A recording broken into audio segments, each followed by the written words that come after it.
Welcome to the Old Time Radio Westerns. I'm your host, Andrew Rhynes, and I'm excited to bring you another episode. This is one of over 80 episodes released monthly for your enjoyment. You can find more Western shows at our website by going to OTRwesterns.com. Now, let's get into this episode. By special recording, General Mills, makers of Wheaties, Breakfast of Champions, and Cheerios, the oat cereal ready to eat, presents The Lone Ranger.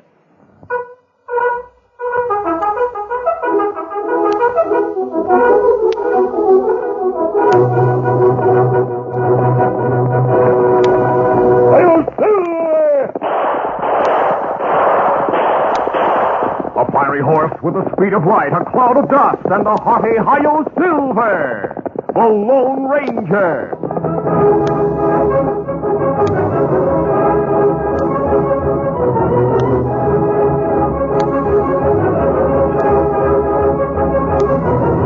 With his faithful Indian companion Tonto, the daring and resourceful masked rider of the plains led the fight for law and order in the early western United States.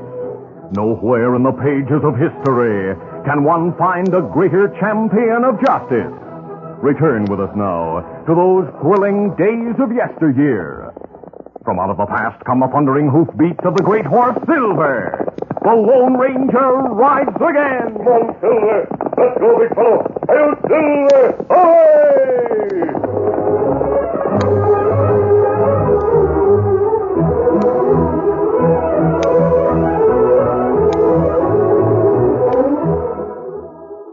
This is the Lone Ranger. If you want to be a champion at anything, remember, others have done it in spite of obstacles. Take rodeo champion Bob Maynard. He did it the hard way. He proved champions are made, not born. Bob didn't even have the advantage of growing up on a western ranch. As a boy, he lived in Chicago. But Bob started riding when he was 8 years old. At 14 in California, he became a stable hand. Today, Bob Maynard is one of the top money winners in rodeo competition. He sure is, Lone Ranger. And like many champions in all sports, Bob still chooses Wheaties for his favorite training dish. There's no question about it. Champions are made, not born. And there's no question why champions choose Wheaties for their training diet. They want that famous wheat energy. They get it with Wheaties because there's a whole kernel of wheat in every Wheaties flake. Champions are made, not born. Get on your way with Wheaties, Breakfast of Champions.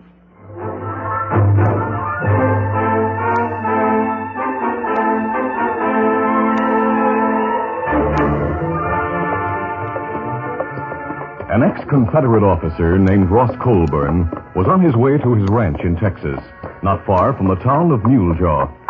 Ross was only 32 years old, but his years of hard fighting and privation with Mosby's Rangers had left their mark in the grim lines of his hunger-pinched face. His faithful horse, Wonder, also showed the strain of the heartbreaking campaign. The half-starved animal was beginning to regain some of the flesh he had lost in the last terrible year of war. For on the trip home, Ross had paused as often as possible to let Wonder graze. They were approaching a fork in the trail when Ross saw 3 horsemen riding toward him. As they came closer, he recognized the riders. He waved and shouted, "Rex! Bernie Winkle!" Oh, Ross Colburn! No, go his way, you come from. The 3 ragged veterans named Bernie Latner, Rex Quinn, and Waco drew rein. Separated since the start of the war, they dismounted, shook hands, slapped each other on the back, and exchanged warm greetings. Doggone it, Ross. You've changed considerable. So have you, Waco. Where'd you get all that gray hair, Ross? The Yankees gave it to me. Yeah, they gave me a bullet at Chancellorsville. But I was lucky it hit me in the shoulder where it didn't do any permanent damage. There's been plenty of permanent damage done around here. Things are bad in Texas, Ross. They could be worse, Rex. What do you mean, worse? I talked to a lot of people on my way here. They told me what the situation is. I came back because this is an ideal base of operations. What kind of operations? Fighting operations. But we're surrounded, Ross. I look at the surrender as a temporary truce. Truce? Thunderation, we were beaten into the ground. We were outnumbered, outsupplied. But we weren't out-generaled or out-fought. Even with better weapons and ammunition than we have, the Yanks didn't put up a better fight. Man for man, we could have whipped them if we'd had the food to keep going. Yeah. Well, it's over now. Not for me, it isn't. What do you mean? Now, for a lot of other veterans I've talked to on the way here. We'll fight again. With what? A guerrilla force to harass the Federals. When we build up an army large enough to do some real damage, we'll go to one of our generals and ask him to take command. But you'll need weapons, ammunition, horses, food. You can't get those without money. Rex, do you know what a steer's worth in northern markets? No. It'll bring $40 in hard American cash. $40 a head? That's right. And the people in the north will buy as much beef as we can deliver. Well, I aim to deliver that beef. I'll use all the cash I can accumulate to buy what we need. Are you boys willing to throw in with me? Well, I'm game, Ross. So am I. Count on me. Good. We've a lot of hard work ahead of us, boys. But we'll be working for the South. For the Confederacy. Ross and his friends found other young veterans to help round up cattle enough to begin the ambitious drive to the north. At length, they were ready to start.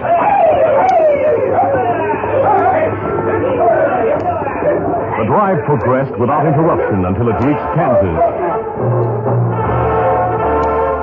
There, the Texans were stopped by the fences of farmers who refused to let the cattle cross their land. It was late at night, and a full moon shone brightly on the campfire, where Ross, Rex Quinn, Bernie Ladner, and Waco sat making plans. Hey, 2 riders are heading this way. Probably a couple of the boys coming to see if we figured a way to get past those fences. They're not our boys, Rex. They're coming from that homestead. They're riding good horses? Great day, Ross. One of those fellas is mad. You're right, Waco. Cover them, boys. You're right. The Texans didn't know that the masked man was the Lone Ranger. Expecting trouble, they held their guns steady as the tall stranger and his Indian companion drew rein at the edge of the firelit clearing. You're covered, mister. Is it customary for men from Texas to draw guns without cause? That mask is cause enough. How'd you know we were from Texas? A homesteader named Ned Morgan told me. He also asked me to tell you that you may drive your cattle across his land. What did you say? If you'll come with Todd and me, we'll take you to Morgan. A short time later, Ross, Rex, Bernie, and Waco were in Ned Morgan's small cabin. With Morgan were 2 other homesteaders who agreed to let the Texans cross their land. Ross Colburn thanked them and said, There's just one thing I don't savvy, Morgan. You and every homesteader around here were dead set against letting us through. What changed your mind? The masked man who brought you here. He found out that your drive was stopped. Pointed out the fact that Hank and Mark and I didn't have any crops planted. He talked us into taking down our fences and letting you through our land. We're downright obliged to you, Morgan. Yeah, if there's any way we can repay Oh, you. don't thank me and my friends. Thank the masked man. But why did he want to help us? I don't know. The next time you meet the Lone Ranger, ask him. The Lone Ranger. That was the first time the Texans met the masked man, but they were destined to meet again. The drive was completed, and on the return trip, Ross and his friends reached an agreement with the homesteaders, an agreement that would permit them to cross the farmland at a later date. They used the profits from the drive to buy guns, ammunition, horses, and supplies, and concentrated on accumulating more with which to finance their plans.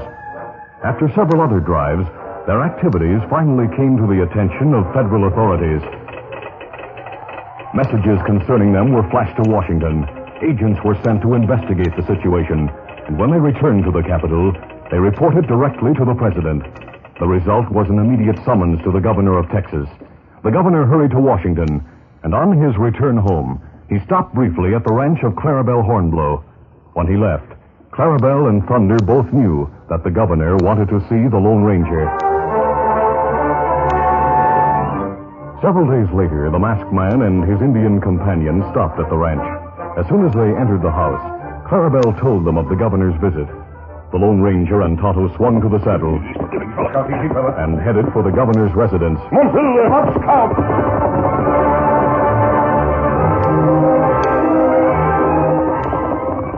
After After 2 days and nights of steady travel, they drew rein and dismounted in the darkness, a short distance from the official mansion. Keeping to the shadows to avoid being seen, the Lone Ranger made his way to the French doors of the governor's office. Looking inside, he saw that the official was alone. He tapped on the glass softly. A moment later, the door opened. It's you. Good evening, Governor. Come inside, please. I must talk to you. The governor drew the office curtains, then took a number of papers and maps from his desk. These, sir, came from Washington. The president himself entrusted them to me. Then you've been to Washington? Yes. I was sent for because a group of veterans here in Texas are organizing an army to continue the struggle against federal authority. Oh? Who's leading the army? 4 Confederate soldiers. Ross Colburn seems to be the leader. He was with Colonel Mosby's Virginia Cavalry during the war. Mosby's Rangers, huh? Yes. Bernie Ladner was an artilleryman in the Army of Northern Virginia. Rex Quinn is one of the few survivors of Jackson's famous Stonewall Brigade. And a man named Waco rode with Jeb Stuart's cavalry. Government agents investigated all of them. Here are the reports. Colburn, Ladner, Quinn, and Waco. You know them? Yes, sir. We met some time ago when they were driving cattle through Kansas. If the president is aware of the situation, why doesn't he send troops to disband the army? To disband them by force would accomplish the immediate purpose. But it would do nothing to erase the hatred that resulted in war. Unless those men voluntarily accept our flag as their flag, we can never hope for real peace and unity.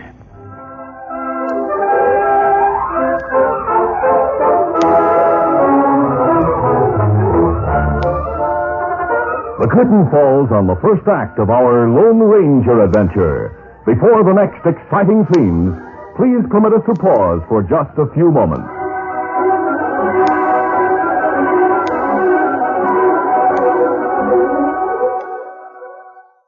This is Mel Allen, sports announcer, and I've been in this business long enough to know that champions are made, not born. Isn't that the way it should be? Gives every youngster a chance.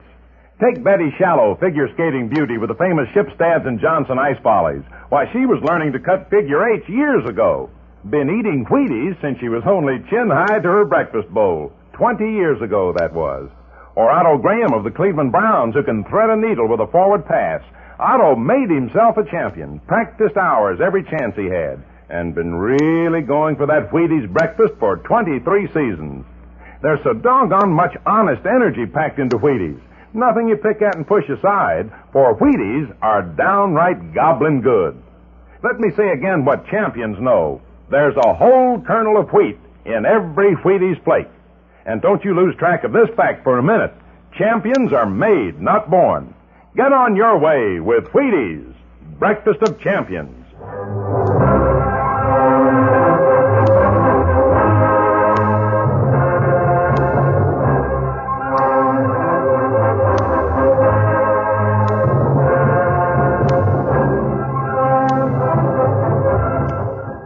Now, to continue.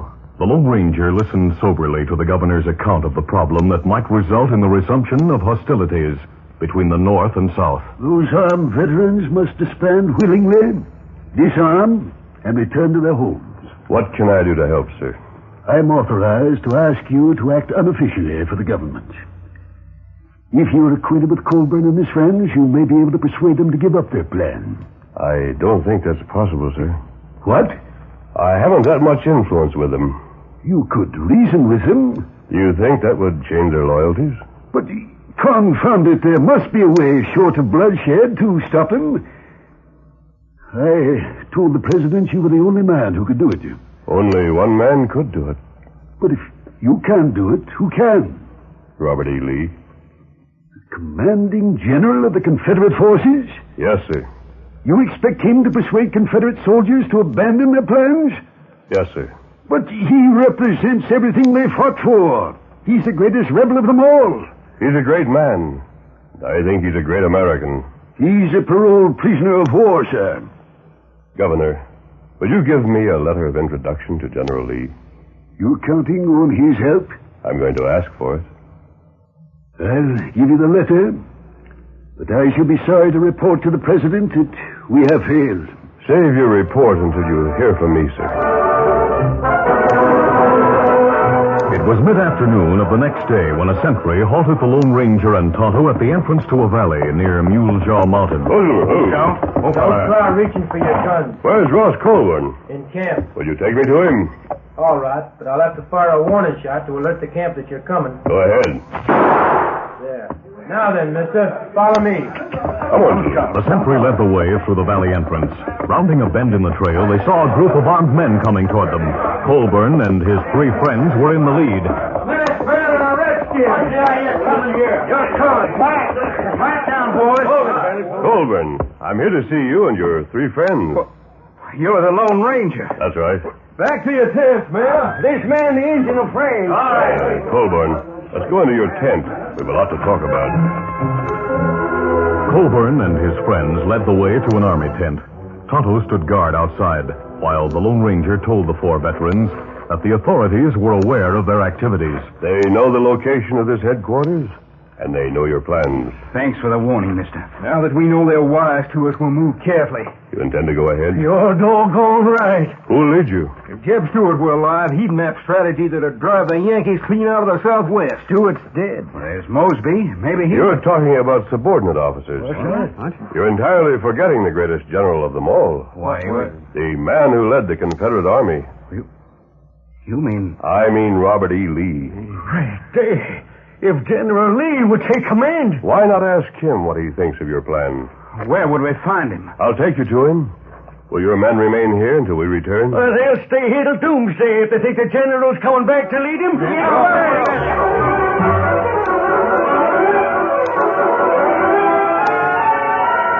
Eager for the sight of their old commander, the 4 veterans quickly prepared for the long journey with the masked man and Tonto.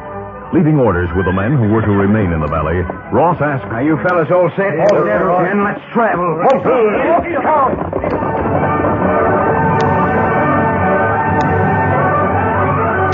The riders traveled at a ground-covering lope, and during the long trip, the Lone Ranger and Tonto found the ex-soldiers good companions.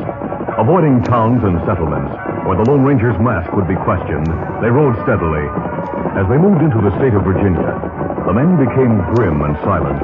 They were not far from the battlefields where many of their comrades had fallen. We'll reach Lexington tonight. That's where we'll find General Lee? Yes. Here, come on.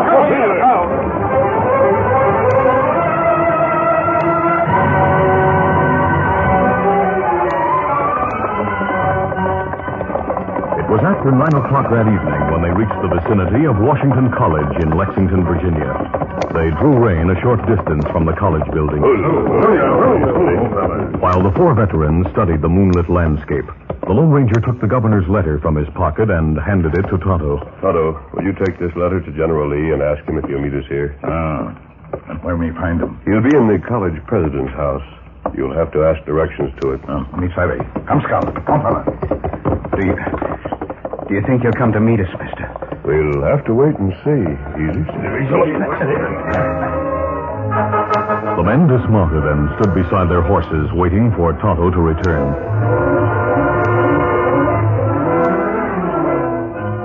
Five minutes passed. 10 minutes.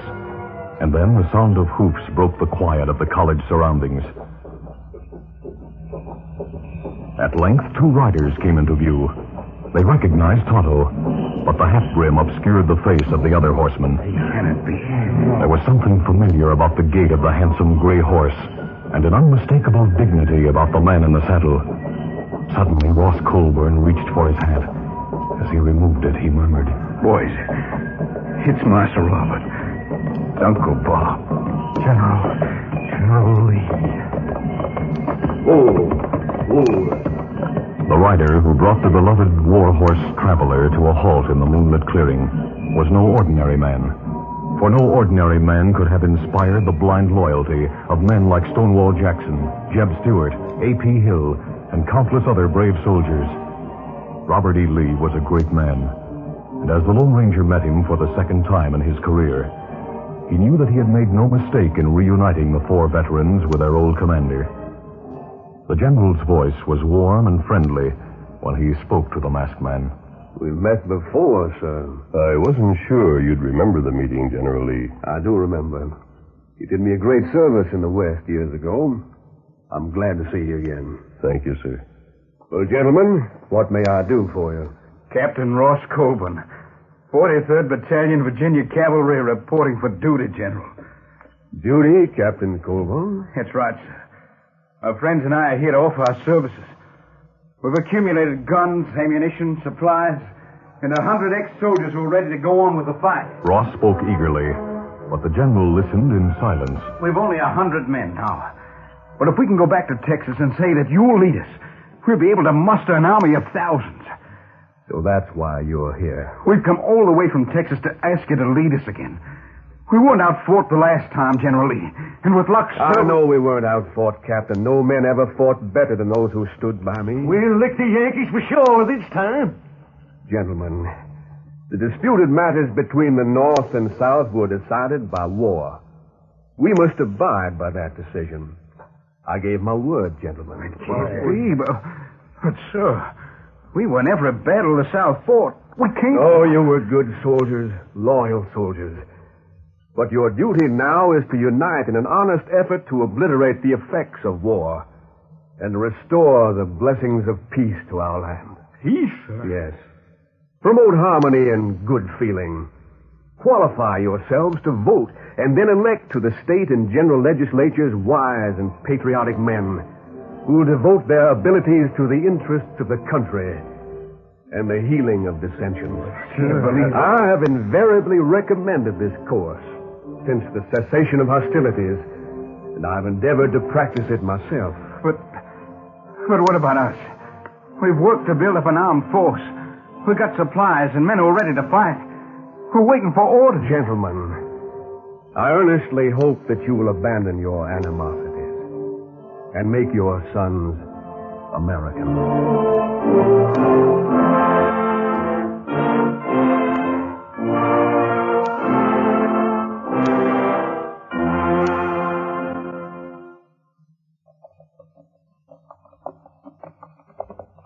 Later that night, the four veterans were traveling west. They had been silent and thoughtful until Ross suddenly missed the masked man who had been traveling with them. Where's the Lone Ranger? He said he had to send a telegram to the governor of Texas. He and Tonto will join us later. Well, boys, we've a lot to do when we get home. We'll have to disband the men. Divide the weapons and the food. And head back to our ranches to try to build them up again. Never expected things to turn out this way. I think the masked man knew how they'd turn out. Huh? What do you mean, Ross? I don't think General Lee's advice was any surprise to the Lone Ranger.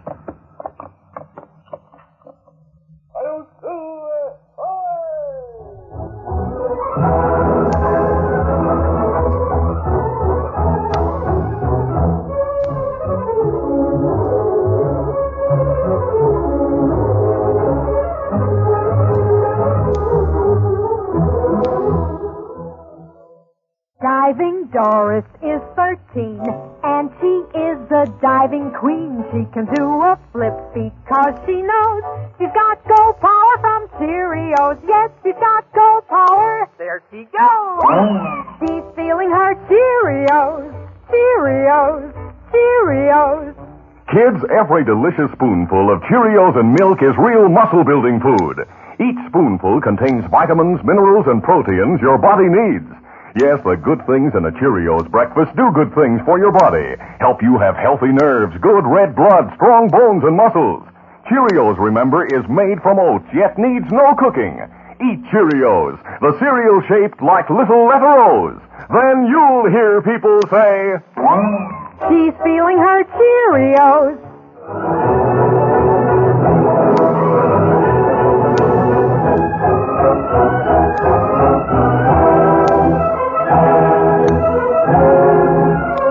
The Lone Ranger, a copyrighted feature of the Lone Ranger Incorporated, is created by George W. Trendle, produced by Trendle Campbell Muir Incorporated, directed by Charles D. Livingston, and edited by Fran Striker. The part of the Lone Ranger is played by Brace Beemer. Your announcer, Fred Foy.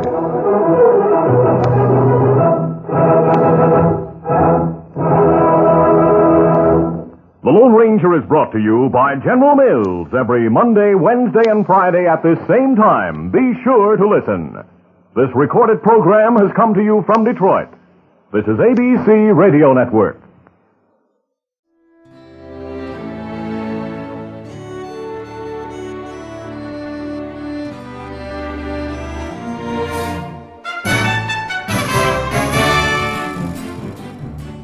This has been a presentation of OTRWesterns.com, and we hope you enjoyed.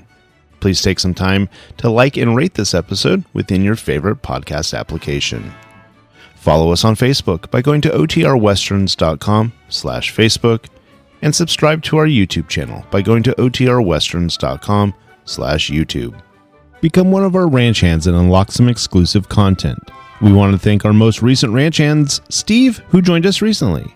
You too can join by going to OTRWesterns.com/donate. Send us an email, podcast@OTRWesterns.com, and you can call and leave us a voicemail, 707-986-8739.